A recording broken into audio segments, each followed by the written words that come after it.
Ya, vamos a entrar en esta segunda etapa. Esta es la etapa de las preguntas, ¿ya? Recuerden que dura hasta las 1:30 la jornada de hoy día. Así que yo les voy a pedir que yo voy a moderar esta etapa porque a veces todos queremos hablar mucho y me parece súper bien que todos queramos hablar, pero tenemos que tratar de tomarnos los tiempos y la reserva, como tratar de ser concreto, lo más justificado posible para que podamos avanzar y no solo quedarnos como en una discusión, ¿ya? Entonces, yo me voy a ir metiendo respecto, la idea es que ustedes vayan, vamos a hacer la dinámica, va a ir presentando Cristian y la idea es que ustedes vayan haciendo sus preguntas, ¿ya? Y que levanten la manito, ¿cierto? Y ahí les damos la palabra y continuamos, ¿ya? Para que podamos sacar, este es un espacio bien importante del trabajo de la mesa territorial, porque en términos súper prácticos, visibiliza el resultado del proceso. O sea, aquí están las iniciativas que ha levantado la empresa RAU para la provincia y cuáles ellos han detectado que son importantes ejecutar. Luego hay un trabajo que está haciendo Luis Carvajal, que ustedes lo conocen, el consultor, que va a tomar esta iniciativa, va a revisar esta iniciativa y las va a complementar con la discusión que se está teniendo en el comité, y desde ahí va a salir el documento del plan de inversiones. Pero es súper importante esta discusión de ahora, porque esta es la que en el fondo nos va a decir cuáles son las iniciativas más... siempre piensen en tres dimensiones: corto, mediano y largo plazo. Hay iniciativas que se pueden ejecutar ahora, otras que podemos hacer en el mediano plazo y otras que son muy a largo plazo porque generalmente requieren muchos recursos, muchas acciones estratégicas, incluso hasta dimensiones legales. Independiente cuál sea el corto, mediano o largo plazo, nosotros en el documento del plan de inversiones igual hacemos referencia a todas, ¿ya? Y también hacemos en un último capítulo como algunas recomendaciones que hay que considerar para cosas de orden estructural. ¿Qué son las cosas de orden estructural? Generalmente son las que tienen que ver con cambios en la ley o cambios en la normativa, ya que escapan un poco al trabajo que puede hacer esta mesa territorial, pero no deslegitima en el fondo su opción de proponer estos temas, ¿ya? Así que, Cristian. Muy bien. Bueno, voy a ir más o menos rápido ahora para ir cerrando y aquí una especie de resumen. Entonces tenemos 10 amenazas identificadas, una serie de capacidades identificadas y vulnerabilidades también evaluadas. Todo eso me lleva a una situación de riesgo para estas 10 amenazas y que en el fondo ameritan abordarlas desde distintas perspectivas. Por ejemplo, a través de estudios y diagnósticos más específicos, creación de normativas, planificación territorial y entre otros aspectos que vamos a revisar. Bueno, entonces, antes de presentar las propuestas que vamos a mostrar a continuación, indicar que hicimos un levantamiento de las acciones de intervención y coordinación que se están haciendo actualmente en la provincia, de manera a tener un panorama, ¿no es cierto?, y un diagnóstico de lo que se está haciendo a nivel público, privado y también de las organizaciones sociales. En ese sentido es importante destacar que del ámbito público se revisó la plataforma del mercado público y se vio todos los proyectos que se están licitando que tengan relación con riesgo. Por un lado, el Banco Integrado de Proyectos, por otro lado se revisó todas las acciones que hace ONEMI en la provincia y también se revisó los instrumentos de planificación territorial que tienen incidencia en los riesgos. En el caso de ONEMI vemos que hay distintas acciones que tienen que ver con básicamente la participación comunitaria en la gestión local de seguridad, también actividades que tienen que ver con la formación y la capacitación en términos educativos, programas de simulacros y 12 acciones concretas que tienen que ver con cursos, charlas en distintas comunas de la provincia. En el caso del Banco Integrado de Proyectos vemos que hay alrededor de 115 proyectos que tienen de una u otra forma una asociación directa con los riesgos. A veces pueden ser cosas muy puntuales, ¿no es cierto? Y otras cosas son más de largo alcance, pero son intervenciones que apoyan la gestión de riesgos y que se están licitando. Y en el caso del instrumento de planificación tenemos los planes reguladores intercomunal La Campana, que está en proceso de aprobación y que es muy importante porque ahí se definen como los grandes lineamientos para la gestión de riesgo, muy en la línea de lo que estoy planteando ahora, lo que estamos planteando de abordar las temáticas de riesgo, de inundación, sísmica, etcétera, que ya conversamos, y también los planes reguladores, que ahí identificamos algunas debilidades importantes, ya que hay comunas que prácticamente no tienen plan regulador, por ejemplo La Cruz, otras que tienen planes reguladores muy desactualizados, Nogales, Escuela, y otras que requieren actualizar, Quillota, Calera. Y también los PLADECOS se valoran los planes de desarrollo comunal que dicen las propuestas comunales respecto a la gestión de riesgo. Este es un instrumento más bien indicativo, pero que también tiene una incidencia importante en los riesgos. Dentro de las acciones privadas, revisamos las plataformas web de las distintas empresas, un poco lo que se decía en la sesión anterior, ver qué están haciendo las empresas en términos de gestión de riesgo o que indirectamente incidan en la gestión de riesgo. Y en ese sentido vimos lo que plantea Sopraval, Angloamérica, Cemento Melón, Algamar, Enel, Colbún, Global Vía, Quinta, Asbalco y Junta de Vigilancia, tercera sección de Río Roncagua. Entonces, ¿qué es lo que podemos ver del análisis? Esto obviamente es mucho más grande, yo estoy haciendo una síntesis muy compacta. Básicamente se orientan a la capacitación, a la formación, a la ayuda de temas ambientales, a la generación de planes de evacuación, como el caso de Anglo American, que tienen una incidencia importante en la disminución del riesgo. Aquí hay empresas que no aparecen, alguien mencionaba el tema de los palos, por ejemplo, ese tipo de empresas no aparecen con iniciativas en sus páginas web respecto a ese tema. Entonces, ahí vemos las empresas importantes de la provincia que están haciendo algo respecto a la gestión de riesgo. También revisamos los estudios de impacto ambiental que se someten en el sistema de evaluación de impacto ambiental y las medidas de emergencia y de riesgo que proponen cada uno de estos proyectos. De esta manera identificamos 5 grandes empresas que están sometiendo proyectos, por ejemplo Aguas Pacífico, proyecto Aconcagua, Anglo American, con una serie de proyectos de extensión de relave, extensión de Torito, de soldados, que obviamente tienen medidas que atienden el riesgo, Colbún, en términos de la central termoeléctrica, que alguien también comentaba, ¿no es cierto? Entonces, si la preocupación es, bueno, ¿cómo podemos identificar el problema del aire asociado a la termoeléctrica? Bueno, hay que centrar también la atención en ese tipo de instrumentos como el estudio de impacto ambiental Nehuenco, ampliación de capacidad instalada, etc. Compañía Eléctrica San Isidro, también la central termoeléctrica de ciclo combinado San Isidro, también plantea un plan de emergencia. Cemento Melón, donde también tiene unos estudios de impacto ambiental sobre temas de optimización de procesamiento de la calera y uso de carbón de petróleo a unos 8 y 9. Y también en él un proyecto sobre ampliación central San Isidro. Entonces, todas estas medidas de cierta manera van contribuyendo a enfrentar el tema riesgo y también la sociedad civil. Obviamente aquí es muy importante destacar tanto la parte más institucional, gubernamental, como el COE provincial y de los municipios, pero también la sociedad civil en términos del Grupo Ambientalista El Melón, Fundación La Semilla, que también hace un importante aporte en la gestión de riesgo.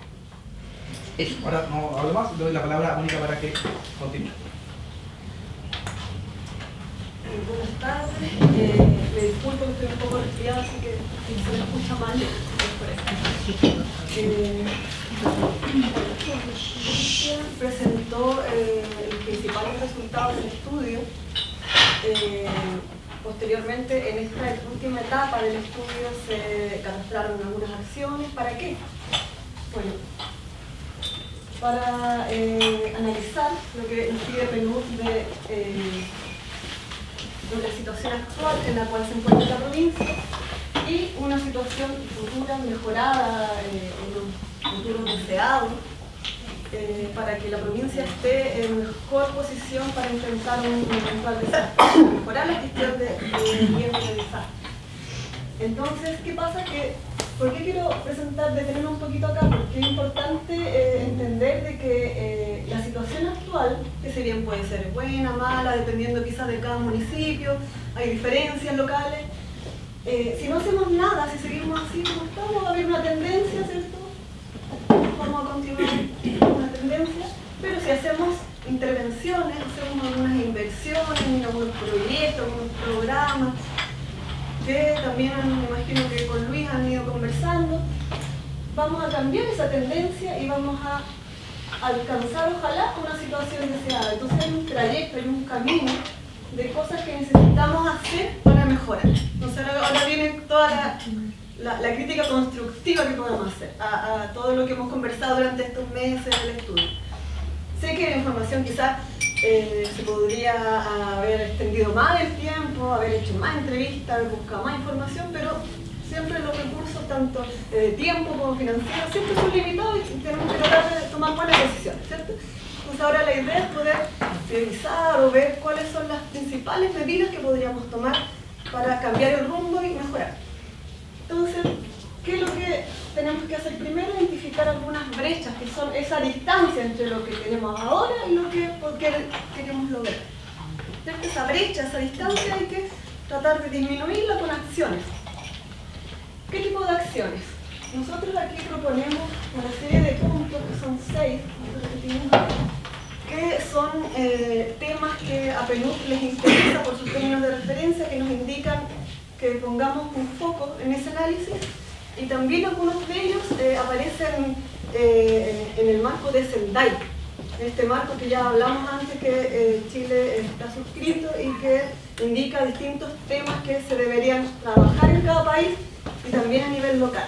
Entonces, para ordenar un poquito esto, nosotros separamos temas que tienen que ver con estudios y diagnósticos para mejorar la información que tenemos, infraestructura y equipamiento, que pueden ser proyectos de obras, medidas más estructurales, formación y capacitación de los distintos actores, planificación territorial, muy importante, coordinación y gestión, ahí tiene que ver también la gobernanza, de cómo manejamos nosotros aquí en la provincia el tema, y aspectos normativos que pueden ser un poquito más de largo aliento, pero igual hay que identificar.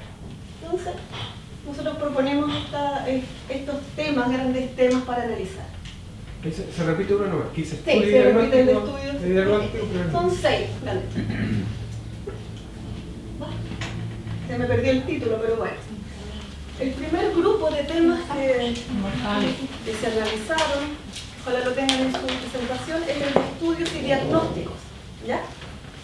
En el estudio diagnóstico nosotros pudimos identificar una situación actual, qué es lo que pasa, qué cosas nos faltan, qué cosas queremos alcanzar y poder identificar algunas grandes brechas que después se transforman en medidas, ¿cierto? Estos estudios de diagnóstico están enfocados principalmente a mejorar nuestro diagnóstico de las amenazas que trabajamos. En algunas nosotros dijimos, oye, aquí en suelo, por ejemplo, nos falta gran parte del territorio agrícola que no tiene mediciones. Ahí hay que hacer algo, ¿cierto? Por ejemplo, en el sismo, al contrario de Chacabuco, acá en la provincia no hay un mapa sísmico detallado de la provincia. Quizás podría hacerse, se podría proponer, se podría evaluar si es posible. Así mejoramos mejor la identificación de puntos críticos. Estoy nombrando ejemplos, ¿no? Porque igual es muy larga la lista, pero para que entendamos la idea, ¿ya? También hay estudios y diagnósticos que pueden mejorar la información base para hacer medidas estructurales. Por ejemplo, si queremos hacer contención de una ladera de cerro que se cae por remoción en masa, pero necesitamos identificar mejor esos puntos, identificar mejor con un análisis de detalle, que aquí no está, en un análisis general. Entonces, esas cosas hay que tener presente. Otro grupo de temas, de nuevo, el título, tiene que ver con infraestructura y equipamiento, que es la segunda lámina que viene. La infraestructura y equipamiento tiene que ver más con medidas estructurales que vienen a atender a mitigar los eventuales daños provocados por estos riesgos y también a mejorar las condiciones propias de las municipalidades, por ejemplo, dotar de equipamiento, de infraestructura a los departamentos de emergencia, con herramientas de distinto tipo, y también medidas más como obras, por ejemplo, defensas fluviales para mitigar las inundaciones. Esta infraestructura y equipamiento se puede transformar en proyectos de inversión que podemos postular. Otro grupo de iniciativas tienen que ver con formación y capacitación, que acá quiero hacer énfasis en ojalá lograr y promover una gestión más preventiva, ya que hasta ahora lo típico que tenemos en la provincia es una gestión más reactiva. Cuando ocurre un desastre, reaccionamos, pero nos falta mejorar la prevención y ser más estratégicos. pensar antes de que ocurran las cosas. Entonces, distintas medidas también que podemos proponer. El otro grupo tiene que ver con coordinación y gestión. Que, parecido a lo anterior, la idea es avanzar hacia una gestión proactiva y estratégica, fortaleciendo las capacidades de gestión de los distintos actores y también su coordinación. Recuerdo cuando hicimos un grupo focal con los miembros del COE provincial. Ahí se mencionó mucho, fue muy patente como la voluntad de ellos de poder juntarse a lo mejor más a menudo o tener los contactos de cada uno más claros. A veces cambian los profesionales y ya se pierde ese contacto. Cositas súper chicas y cotidianas, que uno como que dice, eso es muy básico. Bueno, eso se puede mejorar y son acciones pequeñas que nos permitan avanzar y después enfrentar de mejor manera al riesgo. Ese tipo de cosas nosotros consideramos acá. Otro grupo tiene que ver con la brecha de planificación territorial, como ya mencionó Cristian. Es importante avanzar en esto porque es algo base. Por ejemplo, los planes reguladores comunales son normativos y son obligatorios de considerar para las distintas intervenciones en el territorio. Muchos de estos planes reguladores son muy antiguos, o ni siquiera existen, o hay algunos que no consideran las áreas de riesgo, áreas de peligro. Entonces es algo que se puede avanzar para poder mejorar la gestión. Está el plan regulador intercomunal La Campana, que hasta donde yo sé, no sé si alguien me puede corregir, todavía no se implementa. Está el estudio, ¿no? Entonces, y el último tema es el normativo, que puede ser más complejo, al menos para el alcance de los que estamos aquí en la mesa, que puede ser de más largo aliento. Sin embargo, no hay que dejar de lado de que si bien hay aspectos normativos que pueden demorar más, se puede ir avanzando de manera paralela, mejorando distintas instancias que nosotros podemos llamar de gobernanza. Por ejemplo, esta misma mesa donde ustedes han participado durante varios meses ya, que finalmente el éxito de muchas iniciativas que nosotros podemos proponer tiene que ver con el seguimiento y cómo la gente está empoderada y es sensible al tema. Y de alguna u otra forma hace caso a lo que nosotros mismos proponiendo. Entonces, también como consultora, yo creo que la idea de la normativa sí es importante. Salieron algunos temas de a lo mejor algunas ordenanzas municipales que se pueden implementar, pero también el tema de la misma sociedad civil en un grupo como este es muy relevante, yo creo que como para posicionar el tema del riesgo. Entonces, ¿qué pasa? Que nosotros haciendo un análisis desde el estudio de distintos temas que salen del estudio y que sale muy fácil sacar una medida de alguna necesidad que nosotros mismos encontramos, junto con los talleres que realizamos en las comunas, fue posible identificar algunas medidas y agruparlas, porque en un comienzo teníamos como 100 medidas, pero sabemos que no es viable proponer tantas medidas, entonces fuimos agrupando algunas que eran muy similares. La misma comunidad en los talleres, en muchas comunas se repitieron algunas ideas, ¿cierto? Y eso fue reforzando la necesidad de plantear este tema, que lo vemos en el caso. Se generaron unas fichas bien breves, pero la idea fuerza que queremos que ojalá se pueda desarrollar, que tiene que ver con distintos campos, donde nosotros planteamos un nombre, una categoría de la brecha que queremos resolver. Por ejemplo, en este tema era el fortalecimiento del COE provincial, que viene a abordar el tema de la coordinación, de la gestión y también la formación. El fundamento, que es que explica por qué salió esta propuesta. ¿Salió de dónde? De los talleres, y porque se vio en el estudio de que hay una necesidad de un bajo nivel de capacitación en las comunas. Se da la explicación, se describe brevemente en qué consiste, quiénes son los ejecutores, los coordinadores, los actores participantes, de dónde podría obtener el plan de financiamiento y la cobertura geográfica que tanto abarcaría esta iniciativa. Entonces, con esos distintos campos se fueron completando 29 propuestas. Ustedes la pueden ver ahí en detalle después cuando puedan poner el informe. Yo ahora me voy a referir más o menos para que vean el grupo, más o menos, cuáles son los títulos y algunas consultas. pero en detalle no voy a presentar cada uno a todos los campos porque es muy largo, pero para que vean hacia dónde va. Dentro del grupo de estudio y diagnóstico hay 11 propuestas que tienen que ver con esos temas, los lobitos que ven ahí, con información en masa, sequía, son todos los riesgos que analizamos y vamos a ir viendo una por una, ojalá brevemente, y que me van consultando si es que no se entiende. Aquí la idea es que podamos ir haciendo preguntas, ¿ya? Vamos a ir mencionando cada una de estas propuestas. La idea es que la enunciemos así literalmente, y si cabe alguna duda respecto a esa misma iniciativa, les ruego puedan levantarnos la mano y hacernos la pregunta. ¿Ya? Así que dale nomás. Ya, por ejemplo, tenemos una, el número 1 dice catastro comunal de la población vulnerable frente a desastres. Salió en muchos talleres ese tema y encontramos que es un tema muy relevante, que se podría hacer un catastro más a nivel local, porque esa información no la pudimos obtener, probablemente no existe, y es bien interesante para poder disminuir la vulnerabilidad sociocultural, tener identificados estos grupos vulnerables. Segundo, catastro estructural. ¿Alguna pregunta respecto a la número 1? En ese sentido, la cárcel, la encuesta del gobierno, el desarrollo social, ¿nos sirven para poder salir? Llegamos a un nivel de detalle de identificar o caracterizar los grupos como el enfoque que nosotros necesitamos. De riesgo. Claro. La cárcel es una encuesta y que es muy comunal y no representativa para algunos rurales, y lo que estamos pensando acá es algo más puntual. De hecho, tuvimos una reunión el otro día con el Ministerio de Desarrollo Social y yo soy medio puntúo, entonces estábamos en la reunión y estaba la subsecretaria en la reunión, entonces yo le metí la mano, sobre todo con el tema de la cárcel, y yo le dije que cuando ellos analizan vulnerabilidad siempre lo analizan desde una perspectiva de pobreza, o sea, como casi ese es su análisis.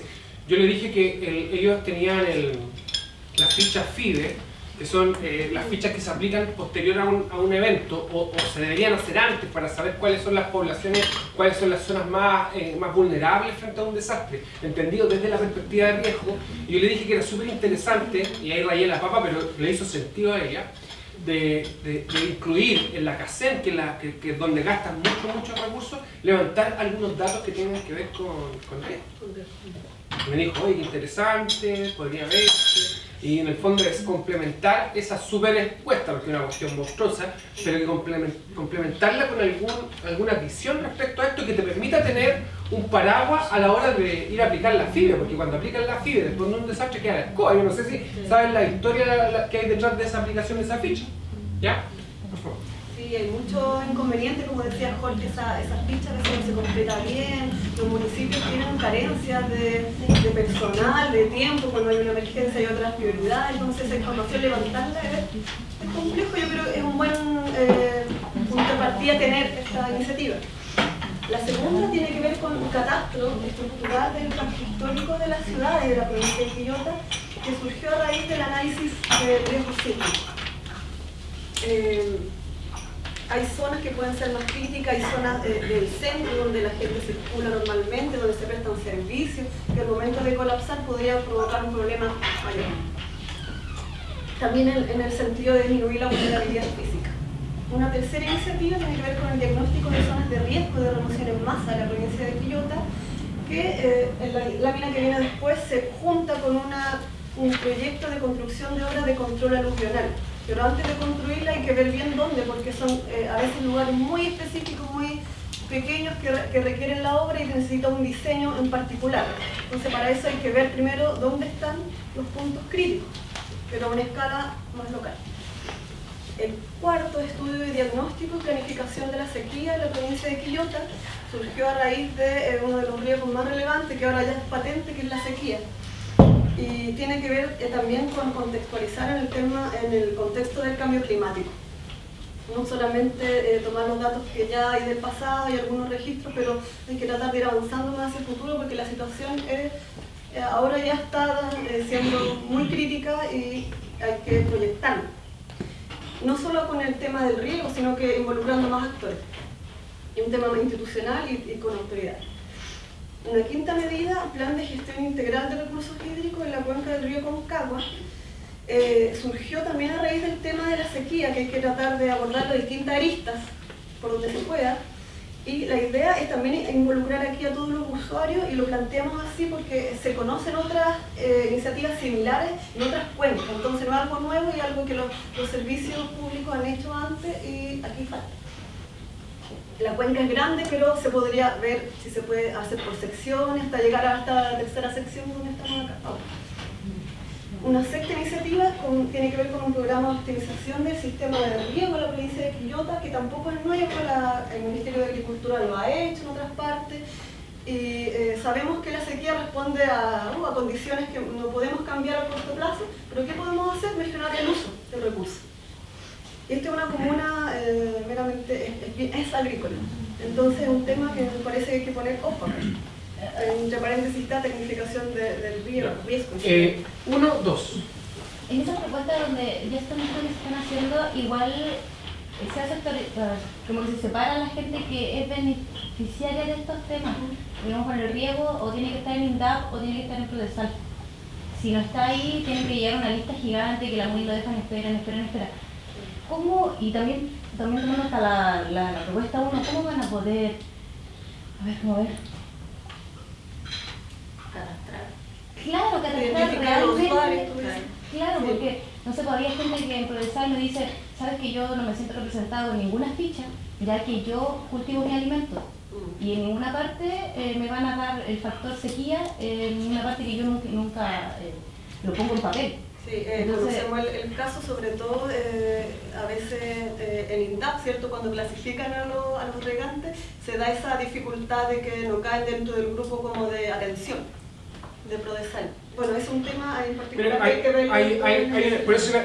Por eso la propuesta, y vuelvo a insistir, el documento se llama Alianzas Público-Privadas y podría sonar como algo así como bien poco real, pero es real. O sea, nosotros hemos logrado proyectos, yo siempre cuento esta historia, el helipuerto que cuesta $1 millón y que se implementó gracias a una alianza público-privada, es posible. Ahora, todo va en la línea de entender esta oportunidad y también de cómo el plan de inversiones tiene, y este concepto lo usé, ustedes me lo escucharon ahí, la ductilidad, que es como una palabra como de la química, como que es capaz de amoldarse a distintos espacios. No somos el plan de inversiones, no solo es para el Sistema Nacional de Inversiones o para el FNDR o para los fondos municipales, también es a través del financiamiento privado o a través de otros actores que quieren financiar, a través de la investigación, de las universidades, etc. O sea, lo que hay que buscar es que esta iniciativa, posteriormente, no sé si es tan específico, pero las que vamos a desarrollar como mesa, puedan tener esa ductilidad en el fondo, que puedan caer en otros espacios también. Y ahí hay una estrategia que va más allá de pensar solo en lo que puede hacer el Estado, porque efectivamente quizás no vamos a cambiar el sistema de registro de las listas del Prodesal en el fondo, o sea, no tenemos ninguna oportunidad, pero tenemos que buscar una estrategia que complemente eso y en el fondo avanzar a poder implementar estas acciones. Porque yo voy a crear nuevas bases donde se puedan incluir como a todos, porque es difícil eso hacer un catastro directo. Y también uno lo ve a nivel egocéntrico de personas, pero también lo tenemos que ver en tanto a nivel como lo ve con todas las especies o en quebradas, porque no sé, con lo que dice el manejo de cuencas, claro, se hace un manejo de cuencas de la que es la provincia, pero nosotros no aparecemos porque no tenemos ríos, tenemos estero y quebrada. Sí, pues, lo que no está en los niveles de catastro. Esas son recomendaciones estructurales, las que tú acabas de decir, en el fondo van en el orden estructural y van en la línea de hacer recomendaciones a la ley, a la política, o en el fondo que escapan un poco a lo que puede hacer un plan de inversiones, pero sí tienen que estar en alguna parte visibilizada. Ya, por favor. Bueno, la pregunta era como muy parecida a la que hacía Jimena, así que igual mientras hablaban me recordé algo, que es el tema de los recursos hídricos, cómo se manejan, por ejemplo, bueno, yo puedo hablar por la comuna de Escuela o por mis sectores. Sí. Hoy día, por ejemplo, por la misma sequía se está dando una mutación desde el punto de vista de que la gente ya no está trabajando el agro y están mutando, por ejemplo, a trabajar desde el punto de vista turístico, debido a que no tienen agua. Se considera, por ejemplo, en esos planes capacitaciones para poder cambiar o formar a, no sé, a guías turísticos o crear espacios que nazcan desde esos puntos de vista. Súper interesante lo que menciona porque tiene que ver con una reconversión productiva, con una disminución, una vulnerabilidad como económica, digamos, de la provincia que depende mucho de ciertas Es que, por eso es que lo comento, porque allá se da mucho eso. O sea, la gente hoy día, yo converso con diferentes personas que siembran o hacen, y ellos me dicen, puta, yo este año ¿para qué voy a regar si me están dando 1 hora en un día a la semana para regar? Voy a perder las cosechas. O sea, están perdiendo plata y realmente, por ejemplo, el tema del código de agua, por ejemplo, cómo puede impactar nosotros hoy día en eso, una reforma a la ley, como que hay diferentes aristas que, por ejemplo, de vista no sé si se están considerando acá. Yo creo que es súper importante que participen en el comité de inversiones, porque ese tipo de iniciativas van en un orden secuencial. A mí me parece súper interesante lo que tú planteas. Yo creo que es una realidad. A mí me tocó vivir la experiencia de Tocopilla y coordinar una mesa con, aunque ustedes, algunos, el cierre de las termoeléctricas, todo le hace sentido por el tema de la descarbonización, ¿cierto? Pero, ¿cachai que, y voy a usar súper coloquial, que hay como casi 11.000 familias que se quedan sin trabajo en Tocopilla cuando cierran las termos? ¿Ustedes saben lo que hace esa gente después, no? O sea, esa gente... Yo tenía que juntarme con los presidentes de los sindicatos de trabajadores porque no tenían qué hacer, o sea, no tienen trabajo, no tienen cómo llevar la comida a su casa. Entonces, porque hay una demanda social gigante, ambiental, que a mí me parece legítima, que reclamaban en el fondo por el cierre de las termos y resulta que esos 11.000 trabajadores no tienen qué comer, o sea, Tocopilla no tiene ninguna vocación territorial más allá de las termos. Entonces, había un proceso, y voy a contarlo porque esto es muy real.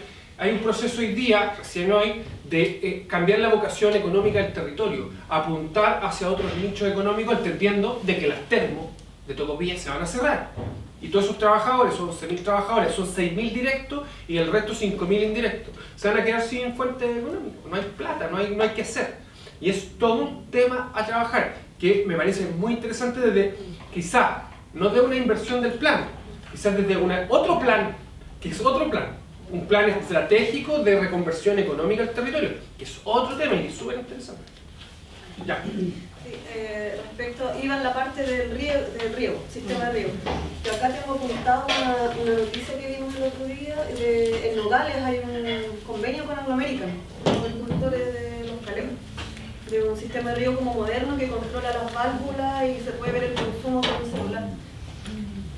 Lo planteo nomás porque, como dice Jorge, a veces se pueden hacer como algunos convenios que puedan servir para implementar algunos de estas iniciativas. Y que puede ir más allá de lo que hace INDAP o de lo que hace el Ministerio de Agricultura. En las 7, ese estudio diagnóstico de la calidad de los suelos agrícolas de la provincia de Quillota.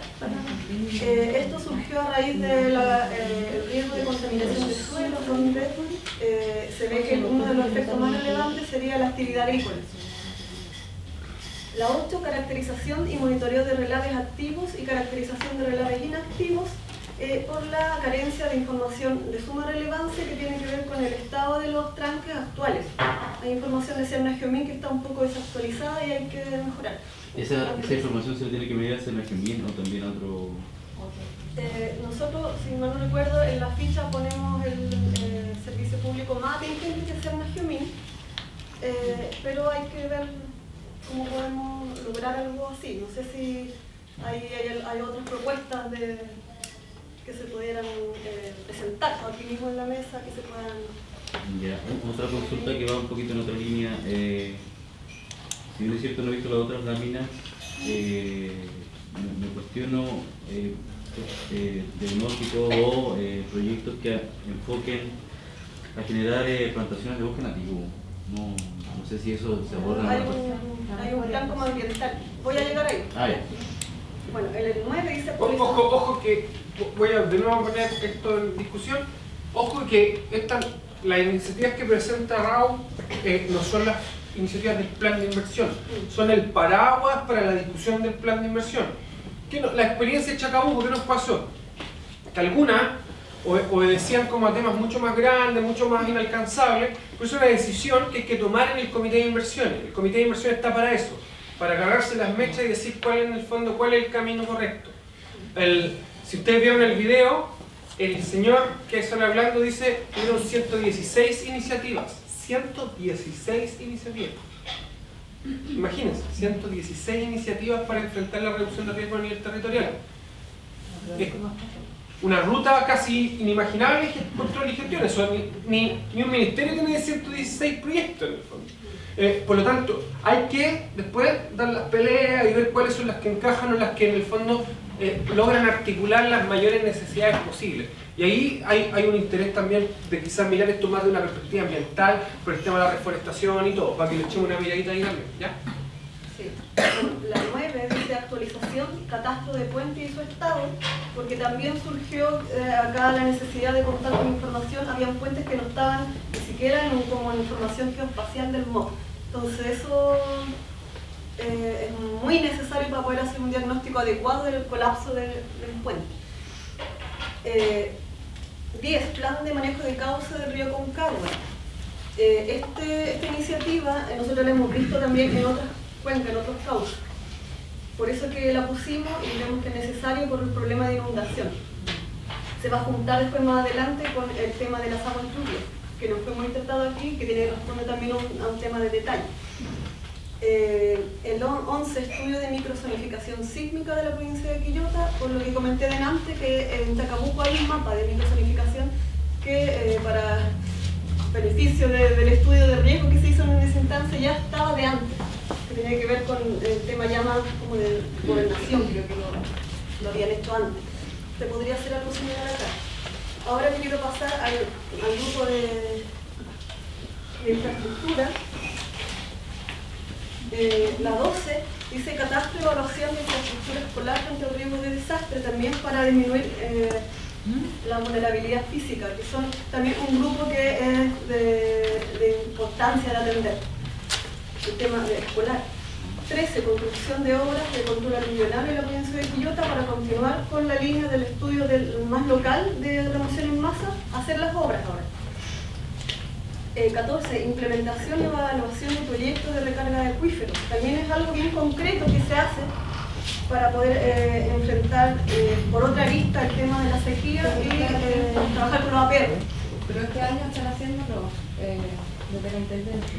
Acá en la cuenca de Concagua están llenando las normas estatales. No, súper interesante. O sea, ese tipo de información es para el comité de inversiones también, porque en el fondo ahí hay cosas que nosotros, ¿por qué les pedimos a Raúl? Es algo bien interesante que me imagino que ojalá lo hayan alcanzado a visibilizar. Es mirar lo que está en los bancos integrados de proyectos del Sistema Nacional de Inversiones, mirar lo que está en licitación, mirar lo que están haciendo las empresas y de ahí tomar decisiones. Pues tenemos que innovar un poco, porque si ya hay cosas que se nos han ocurrido y están en ejecución, no tiene mucho sentido después nosotros decir que es una iniciativa de nosotros, cuando en el fondo ya estaba contemplada. Entonces, ahí también hay que ponerle harta sapiencia y conocimiento a ver cómo podemos levantar iniciativas. Le hemos pedido a Luis que sea bien exigente consigo mismo en el fondo para poder levantar iniciativas que vayan con un mérito innovativo, que sean, ojalá, lo más realizables posible y lo más innovadoras posibles también. Hay como un desfase de, puede ser un mes y medio, ¿terminaste?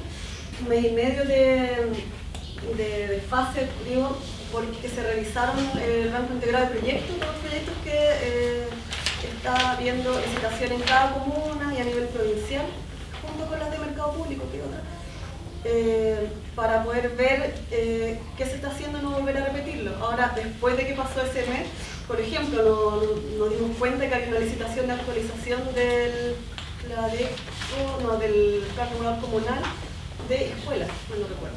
Nosotros ya lo teníamos puesto y nos dimos cuenta que lo habían licitado. Perfecto, por lo menos va en la misma línea, ¿cierto?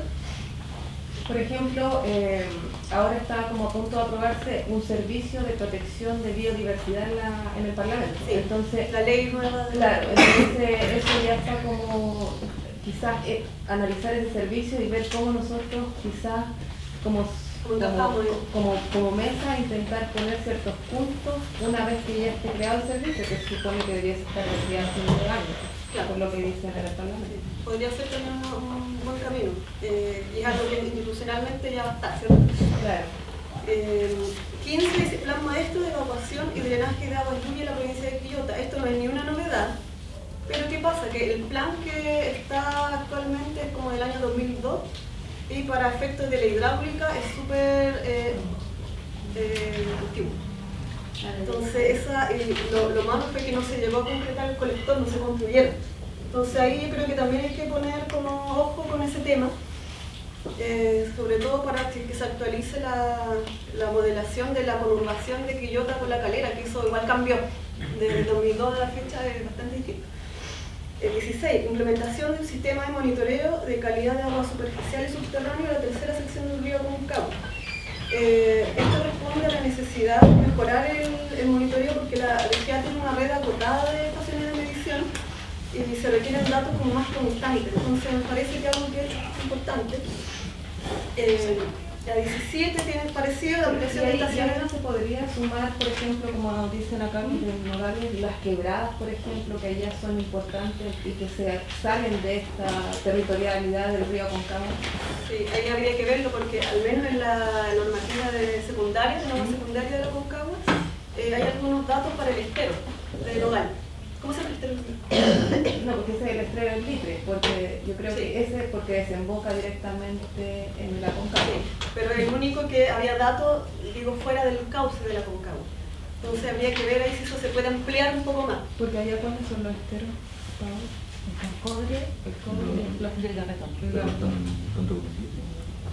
La 17 tiene que ver con la ampliación también de las estaciones de medición de calidad del aire en la provincia, ya que hay comunas que, como vieron antes, no cuentan con monitoreo oficial, que son Hijuelas y Nogales.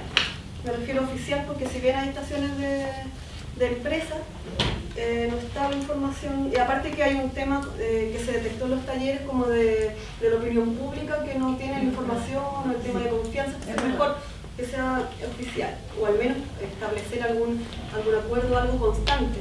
Bueno, que la sociedad civil pudiésemos tener acceso a esa información, porque cuando uno va a la empresa y trata de solicitar informaciones, no la da. Sí. Así, a mí me ha ayudado. El tema de la disponibilidad es importante, que esté disponible y constante, con una frecuencia que sea homogénea para el territorio. Y tiene que ver con el tema del monitoreo de calidad de aire y, por ejemplo, con el uso de agua. Y tampoco, por ejemplo, yo he solicitado información y se me ha negado. O sea, nunca me han entregado la información. Sí, es una iniciativa. Sí. Yo creo que estas, por ejemplo, este tipo, es lo que lo conversamos la otra vez con Luis, esto es bien interesante.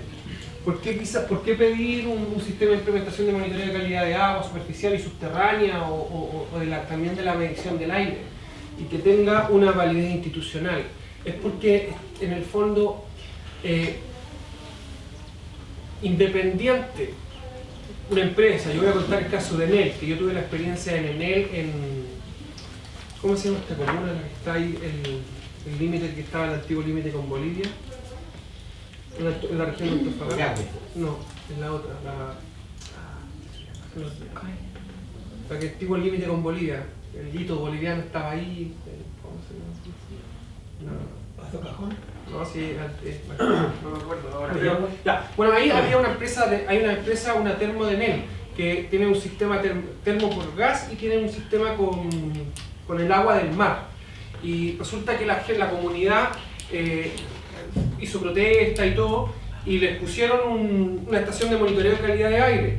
Les capacitaron en la Universidad Católica del Norte, pero al final los monitores que tenían que ir a evaluar eso no hacían como un seguimiento sistemático. Por lo tanto, se le dio una respuesta a la sociedad civil, se le dio una respuesta a la comunidad de una gran empresa en él para hacer monitoreo de calidad de aire, pero la misma gente que había sido capacitada no lo hacía.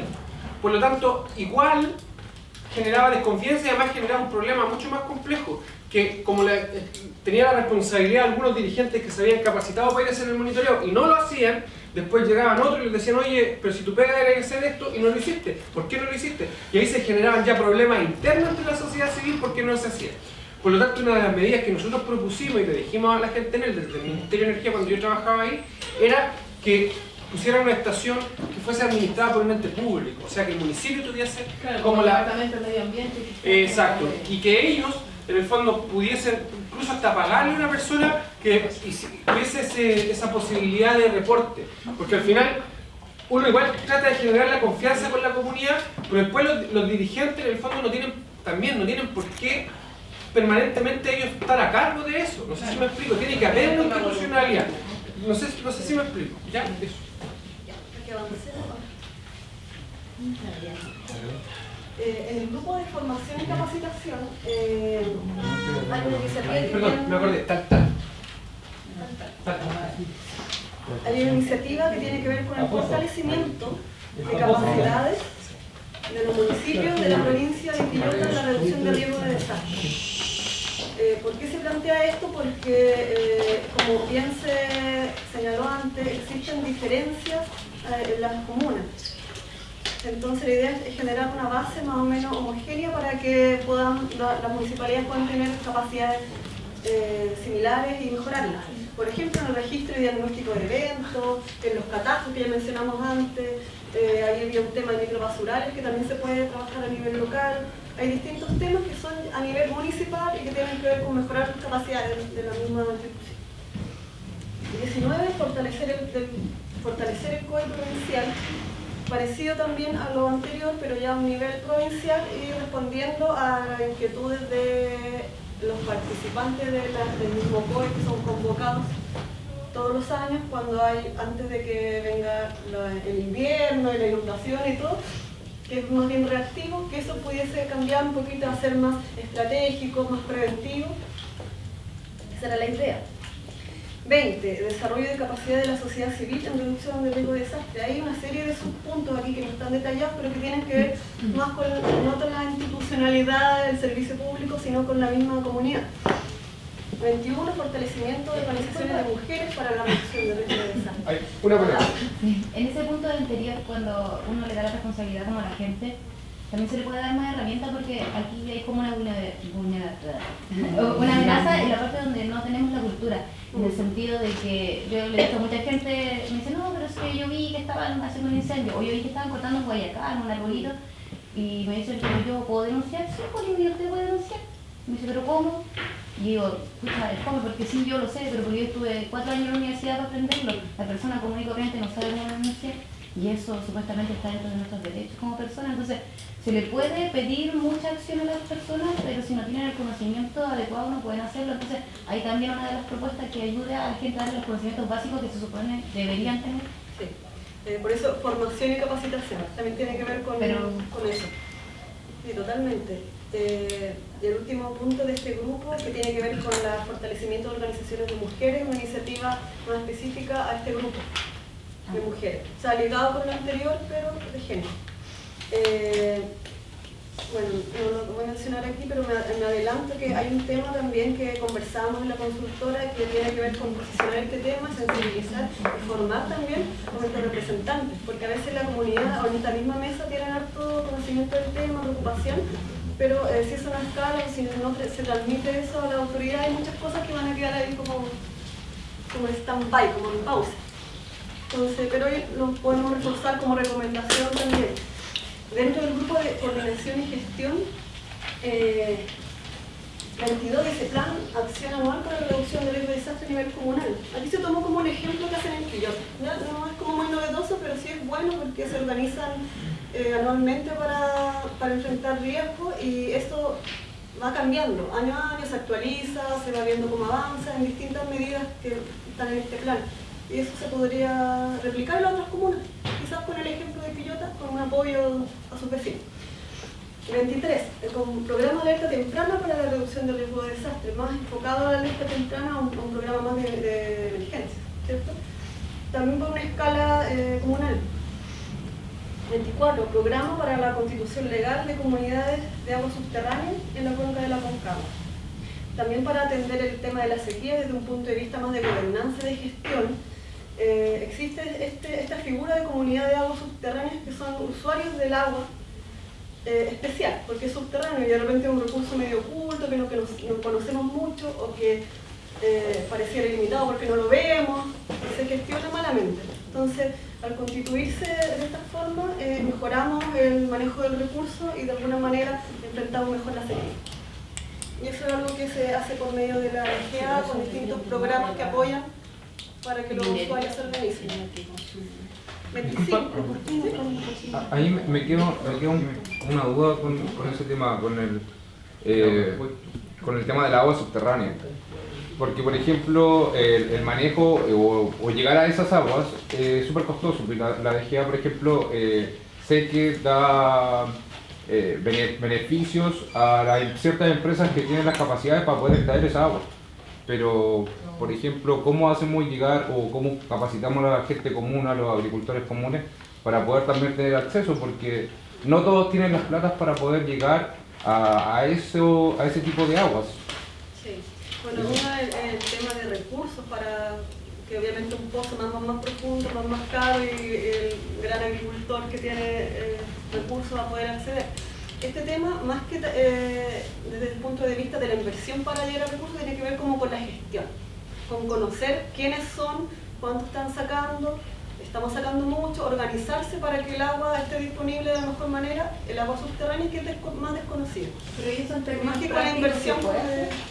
Eso en términos prácticos, ¿hay algún antecedente que se ha hecho, que se ha podido saber cuánto es el agua que realmente usan las empresas agrícolas, las extractivistas? Sí. ¿Pero a dónde se ha hecho como para Hay una iniciativa, y es una iniciativa que está acá y que ya empezó en la provincia de Chacabuco, que es un sistema de monitoreo del recurso hídrico, así se llama. Es un sistema de monitoreo que lo que hace es medir en términos reales la capacidad de extracción del recurso hídrico, la capacidad de la cuenca y compararla. ¿Para qué? Para que en términos súper operativos se generen los cálculos en el fondo de consumo diario. Ese es un proceso carísimo, pero que está en una primera etapa. En el caso de Chacabuco se está haciendo el estudio de toda la cuenca de Chacabuco. Sí, es una de las iniciativas que está aquí. De hecho está hecho en el estudio, está aquí la propuesta y el estudio cuesta como, el que están financiando es como de 450 millones y lo están ejecutando actualmente. O sea, están evaluando todas las cuencas que están en la cuenca de Chacabuco. Sí, me queda una duda, por ejemplo, con ese punto. Porque, por ejemplo, se pueden hacer las mediciones de cuánta agua están extrayendo las grandes empresas del agro.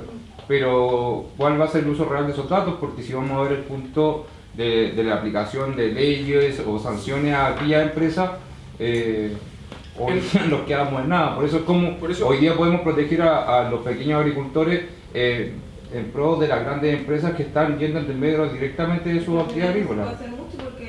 Cuando tienen derechos de agua... Pero estoy de acuerdo. Sí, es que lo que pasa es que esta otra discusión, que es una discusión ética, que tú tengáis la disposición de la información y la transparentes a través de está aquí, de un sistema público, o sea, tú estás jugándotela toda.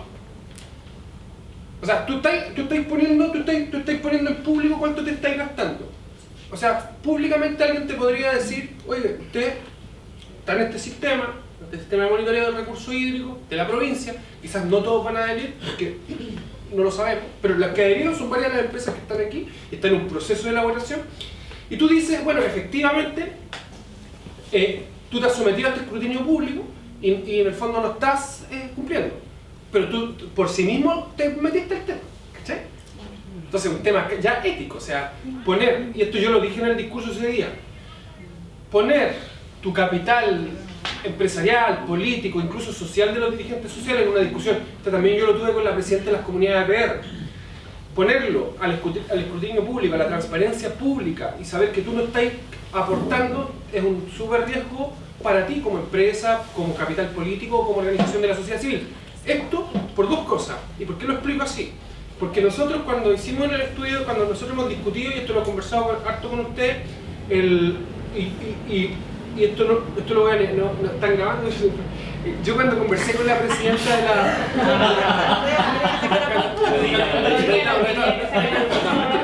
cuando conversamos, pero no, yo quiero ser transparente, cuando nosotros conversamos con la presidenta de la comunidad de APR de Chacabuco en una conversación seria, profunda, respecto a cómo ellos estaban manejando sus recursos, ella es la presidenta de todas las comunidades de APR de Chacabuco, que son varias.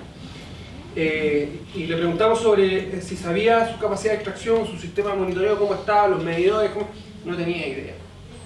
Ni idea. O sea, ellos también se someten al escrutinio público cuando se meten a este sistema y dicen, ya, pues nosotros también como comunidades APR vamos a poner también lo que estamos consumiendo y también vamos a medir. Ella después me contó otra historia, de que había gente que se robaba el agua, gente que ellos mismos habían sido permisivos, extraían agua para el regadío y ellos mismos después les decían, ay, ya no te preocupes. No podía hacer eso. Entonces, toda una discusión sistémica que yo creo que todos tenemos responsabilidad, las empresas, el sector público y el sector privado. El sector privado porque no transparenta sus datos, el sector público porque no regula y la sociedad civil porque no es consciente del consumo que realiza. Entonces, todo un ciclo que nos afecta, no es solo uno así como apuntado por la mano. Es que por eso a ese punto diría, ¿cómo nosotros como sociedad civil podemos pedirle al sector público que fiscalice directamente al sector privado con estos datos? La alianza público-privada lo que busca efectivamente es transparentar, hacer la información pública. O sea, te están diciendo que mediante una alianza público-privada tú vayas a poner información en una plataforma donde tú vayas a poder saber de hecho, yo me lo imagino así, que es un rollo ojalá suceda luego. Yo me imagino, no sé, como un dibujo en la página principal, capacidad como el agua y como bajando, subiendo y saber cómo están comportándonos. Sí, es una cuestión y súper claro y separado, público, privado, sociedad civil, APR, empresa y sector del Estado. Y ahí tú vas a cachar cuánto están consumiendo cada uno, los que se sometan también, porque también es un tema, es un desafío mayor.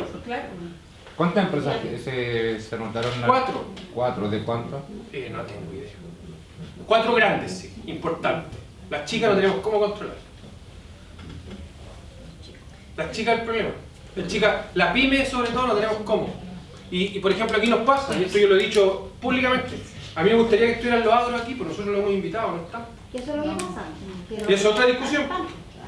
Porque resulta que cuando, por ejemplo, en primera y segunda sesión del río Concagua, donde se saca agua para riego, siempre hay unos pequeños tranques entre medio de las parcelas por ahí. Resulta que no es la capacidad que tienen que tener agua para llenar el tranque. Entonces, ¿qué pasa? Que de la segunda sesión no tiene derecho porque el de la primera sesión sacó más de la cuenta y nos llegó a la tercera sesión el agua.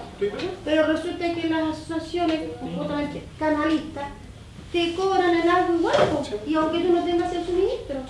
Sí, pero es que tiene que ver con otra cosa, porque Sí, por ejemplo la primera y la segunda sección puedes traer, no sé, X litros de agua y le da lo mismo si es que viene menos o más agua por la cuenca, porque así funciona. Es que no, es que a lo que voy yo es lo siguiente. Y ninguna institución de los grandes que deberían hacer esa medición, porque si yo tengo tantos derechos para esa parcela, es lo que yo tengo que sacar de esa parte. Pero sacan más de lo que ellos tienen inscrito. Entonces sería bueno eso que salga la ley, que le haga la medición cuánta agua están sacando para esa parcela. Eso es lo que ya debería estar, porque mira, yo soy de la comuna de La Cruz. Yo viví muchos años en Pocochay y yo vivo acá en el año 67, vivo acá en Bolonia. Era un solo terral, era río todo. Ahora es todo poblacional. Y yo soy dirigente de una PR. Nosotros medimos el agua todos los días. Todos los días tenemos que medir la cantidad que estamos sacando del pozo. Y todos los días tenemos que ver si se nos desnivela el este, porque tenemos que parar un cierto sector para poder llenar ¿cómo se llama? El estanque para poder recuperar, para expulsar el agua hacia afuera. Todos los días tenemos que hacer. Y nosotros tenemos una pérdida de 1.600 metros cúbicos de agua mensual. Y nosotros hemos buscado por todos lados dónde se va. Y nosotros hablamos con la dirección de agua, hablamos con toda la instancia para ver que nos ayuden, qué podemos hacer para poder localizar eso, implementar un ¿Y qué dice la dirección? Tienen que hacerlo ustedes, porque nosotros no tenemos los derechos propios, entonces no tenemos apoyo de nadie. Todo tenemos que financiar nosotros. Nosotros tenemos 3 sectores donde tenemos agua en el mismo terreno, nosotros tenemos terrenos propios. Tenemos 3 puntos de agua hechos por un señor que hizo la escritura. Tenemos donde sacar agua. Tenemos 3 puntos. Y bueno, nada. Pero no podemos hacer nada porque no hay derecho para hacerlo. Bueno, es un tema... Y da derechos de agua a norias que están a menos de 20 metros. Y se juntan unas con otras. Entonces ellos aplican la ley que años atrás no importaba la diferencia de metros para inscribir los pozos. Pero nosotros descubrimos que hay pozos que se inscribieron 12 pozos el mismo día. Y este vecino no le dio la atención a ese, ni a ese, ni a ese, y se inscribieron igual. Entonces la ley es para unas personas y para otras no sirve la ley. O sea, yo vuelvo a decirte que este tema de los APR es un temazo y un mundo muy complejo. Yo, por ejemplo, cuando conversaba con la presidenta de la comunidad APR de Chacabuco, o sea, pasa exactamente lo mismo. O sea, las tomas ilegales de agua. Ellos, la cantidad de tomas ilegales de agua que tienen ellos, ilegales, del mismo vecino, del mismo otro de gente de la sociedad civil, le afecta a una hora del día y después cachan quiénes son. Por ejemplo, esto pasa en las parcelas sobre todo. A las 6 de la tarde, no sé, pues alguien empieza a llenar la piscina para el verano. La piscina con agua de pozo. Tienen puras mañas, son puras mañas. El medidor lo dan vuelta o lo sacan, son puras mañas.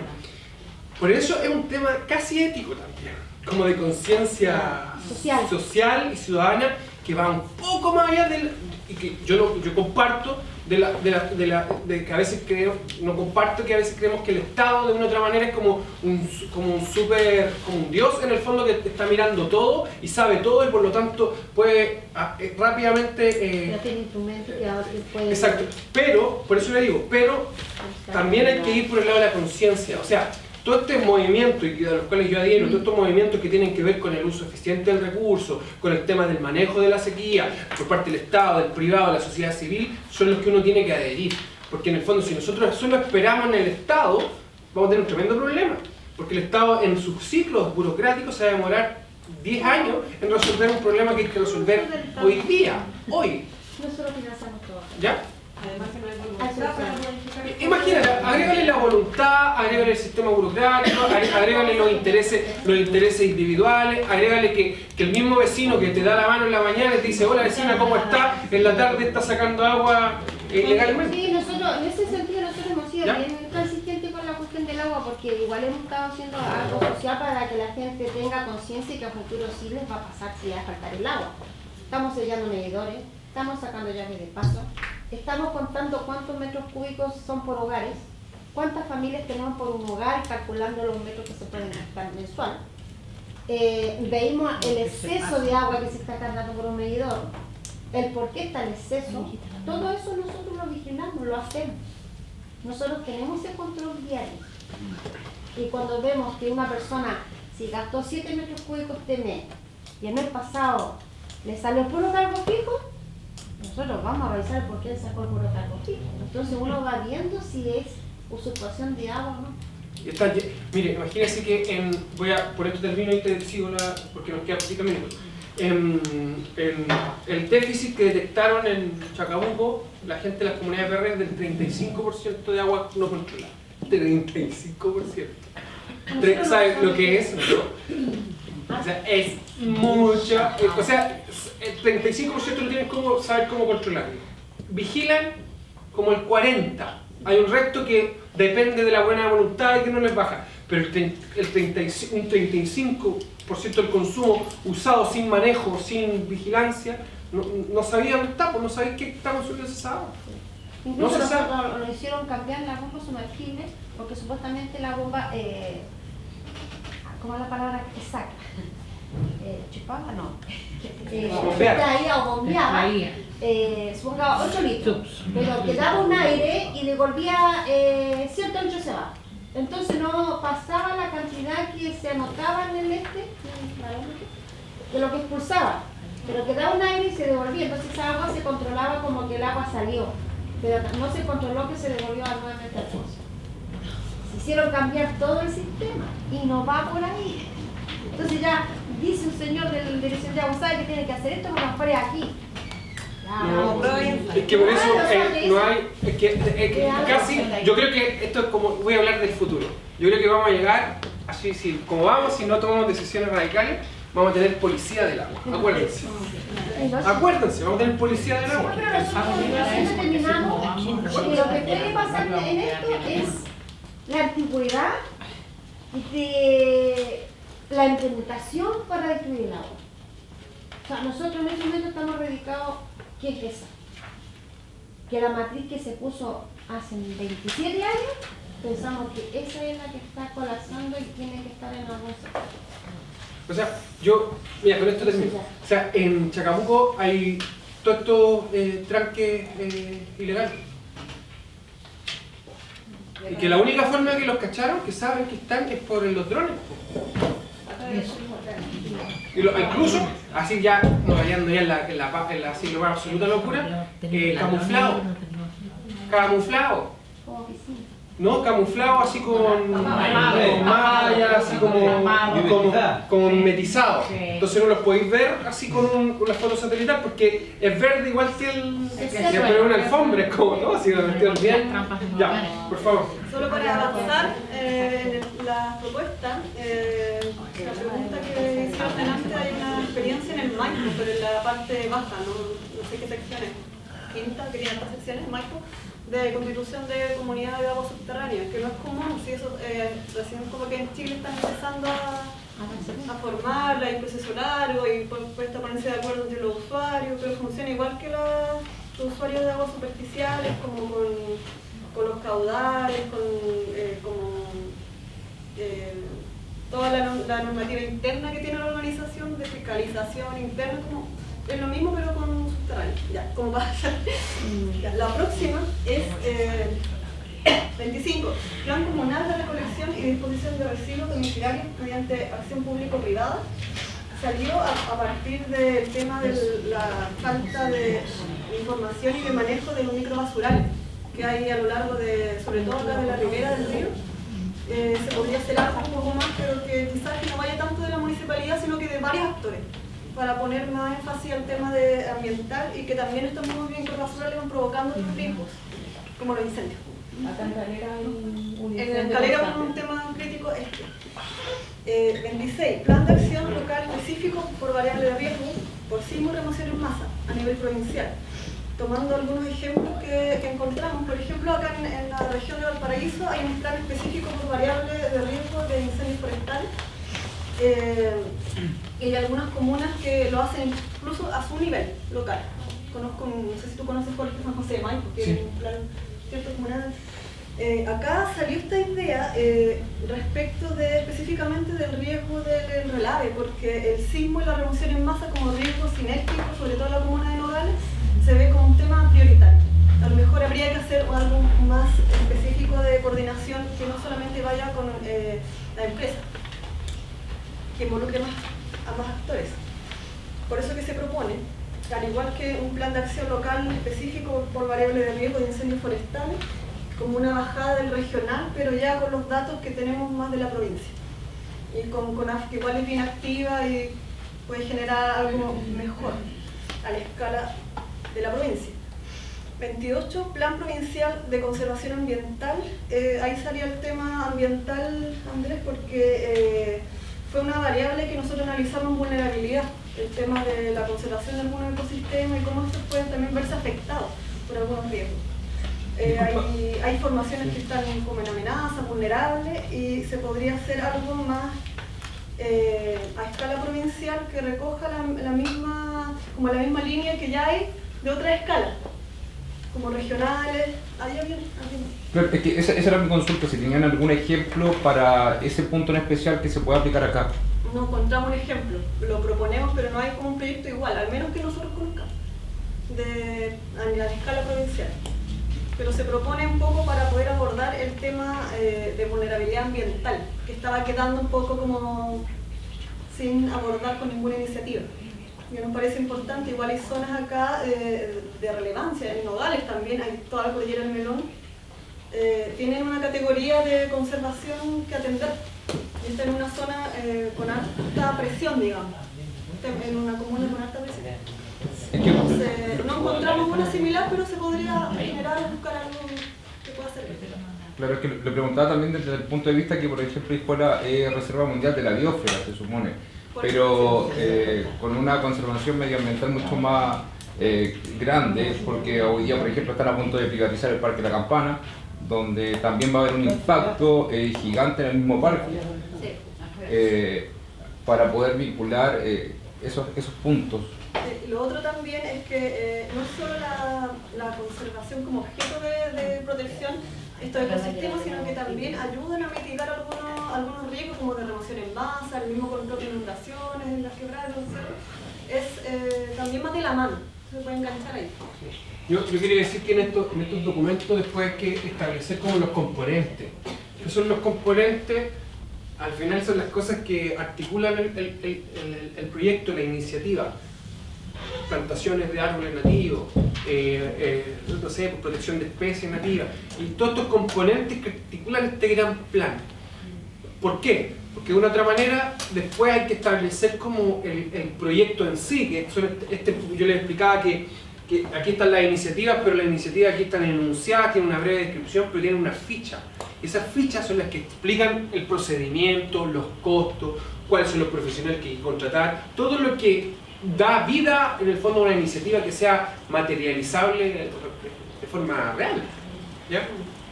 El último grupo importante que ya lo hemos mencionado antes tiene que ver con los planes reguladores. De actualización, elaboración o revisión de los que ya están para ver si se pueden incorporar alguna de las temáticas de riesgo que encontramos. Ahora, en virtud del tiempo, creo que me quedan 2 láminas más. Se ve súper, acá no se ve muy bien, en realidad, pero es solamente como para que tengan un ejemplo, que se hizo un ejercicio de ver en el tiempo cómo se podrían implementar algunas acciones. ¿Por qué digo que es un ejercicio? Porque son criterios que la consultora adoptó para hacer un orden que tiene que ver como con la complejidad de la iniciativa y la cobertura geográfica, otorgándole puntaje a cada una de estas variables y ver el ordenamiento para ver cómo quedan como de ranking, digamos, de la más con mayor puntaje, cada menor puntaje. Es algo totalmente organizado con la mesa y para su posterior priorización de la iniciativa se puede considerar otros criterios. Pero acá simplemente mostrarles que se hizo ese ejercicio, la mayoría de las iniciativas quedaron como en un primer grupo, que hay 3 grupos de corto, mediano y largo plazo, entendiendo que todas son igual de importantes, son como un supuesto básico, todas son igual de importantes, pero siempre los recursos son limitados. Entonces, hay que ordenarse para ir avanzando poco a poco.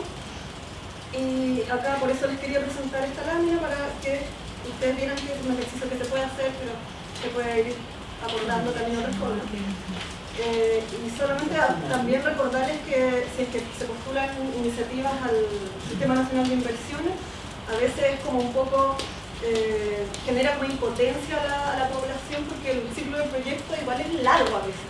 Unas son más largos que otras, entonces primero hay un perfil, después viene una factibilidad, una ejecución y una conclusión, y eso puede tardar así como más de 3 años, dependiendo de la iniciativa que sea. Entonces, como para que lo consideren que a veces o corto, mediano y largo plazo tiene un sentido, porque hay algunas que van a ir primero y otras van a ir después, así avanzando, para lograr que le otorguen el financiamiento. Y la última lámina que tengo son algunos temas como de normativa que surgieron en los talleres, que lo quisimos poner en el informe, porque si bien nosotros no hacemos un análisis como jurídico de cada uno de esos temas, sí responde un poco al sentir de la población, de la relevancia que le dan algunos temas.